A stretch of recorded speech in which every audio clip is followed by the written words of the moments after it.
अच्छी तरह सुनिए, धमाका है ये। राकेश भाई साहब राम राम। अरे राकेश भाई साहब राम राम। फिर से आपकी मेरी डिबेट से हो रही है और बिजनौर से राम राम कर रही हूँ सीधा आपको। मेरे घर में भी गन्ने की किसानी है, अब सुन लीजिए आप। अगर शुगर फैक्ट्री बकाया देगी तो आप सरकार के ऊपर उंगली तो उठा रहे, लेकिन आपने ये बात, राकेश भाई साहब बात सुन लीजिए मेरी, प्लीज मेरी मैं आपके ऊपर नहीं बोली, मेरी बात सुन लीजिए। तो आप ये बात क्यों नहीं बताते कि इसी सरकार ने आपको गन्ने पे एमएसपी नहीं होती, गन्ने पे एफआरपी होती है। इसी सरकार ने आपको 10 रुपए की जगह 285 रुपए प्रति क्विंटल दे रखी है आपको एफआरपी। आप ये क्यों नहीं बताते? और आप ये क्यों नहीं बताते? आप ये तो कह रहे कि ट्रैक्टर पे बैन लग गया। अरे राकेश भाई साहब, एनजीटी छोड़िए, सर्वोच्च न्यायालय ने इस ऑर्डर को दे रखा है कि 10 साल से ज्यादा पुराना ट्रैक्टर नहीं चला सकते। ये सरकार की नीति नहीं है। सरकार के ऊपर उंगली उठाना बहुत आसान होता है, आप जाके सर्वोच्च न्यायालय पे उंगली उठाइए ना, क्योंकि कोर्ट ने जो कह दिया वो तो पूरे देश को मानना ही पड़ेगा। ये तो कानूनी अधिकार है कोर्ट का कि कोई भी जजमेंट दे या ना दे। गलत बात है कि सर्वोच्च न्यायालय के निर्णय पे आपने सरकार के ऊपर उंगली उठा दी। लेकिन मेरी बहुत अहम बात अब ये है, और अब आप मेरे को बताइएगा, जब आपने ये किसान प्रदर्शन शुरू करे थे भाई साहब, आपकी 3 मांगे थी। सबसे पहले जो आपको कांग्रेस के कद्दावर नेता आनंद शर्मा ने बरगलाया था कि उच्च न्यायालय नहीं जा सकते, सर्वोच्च न्यायालय नहीं जा सकते, कितने बड़े झूठे हैं। मैं इतना बता दूं कि कोई भी एसडीएम का ऑर्डर, जो ये 3 कानून में साफ लिखा है कि एसडीएम के ऑर्डर होंगे 30 दिन के अंदर आएंगे।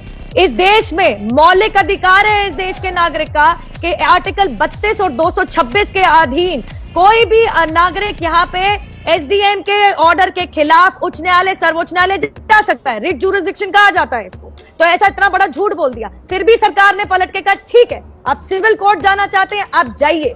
आपने एमएसपी की बात करी, सरकार ने कहा ठीक है, हम एमएसपी की गारंटी भी देने को तैयार हैं। आपने तीसरा मुद्दा उठाया कि कॉन्ट्रैक्ट फार्मिंग के तहत कहीं हमारे जमीन का सौदा ना हो जाए, इस पे भी क्लैरिफिकेशन आपको सरकार ने दिया। आपकी 3 मांगों पे प्रदर्शन शुरू हुए थे, 3 छोड़िए, जब 8वीं या 7वीं आपकी बातचीत के बाद जो 3 पन्ने का प्रपोजल दिया गया था, उसमें 7 ऐसी मांगे थी जो पूरी की गई।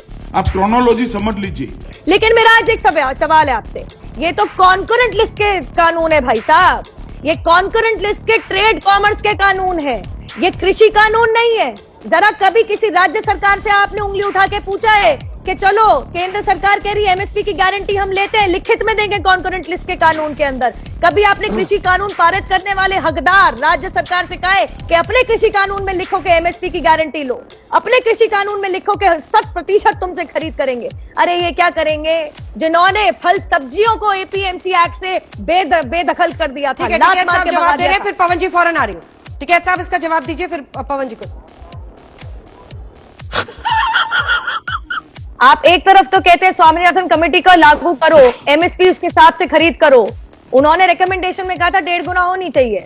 अगर आप मानते हैं कि स्वामीनाथन कमेटी की लागू होनी चाहिए, तो आप आज क्यों नहीं बताते एक और बात कि जब मोदी जी के सरकार के अधीन एमएसपी में उपज खरीद करी तो उन्हीं स्वामीनाथन जी ने बड़े अखबार में अंग्रेजी में अपना ओपिनियन लिखते हुए कहा कि जितनी एमएसपी की खरीद मोदी सरकार ने करी है उतनी आज तक कभी नहीं हुई।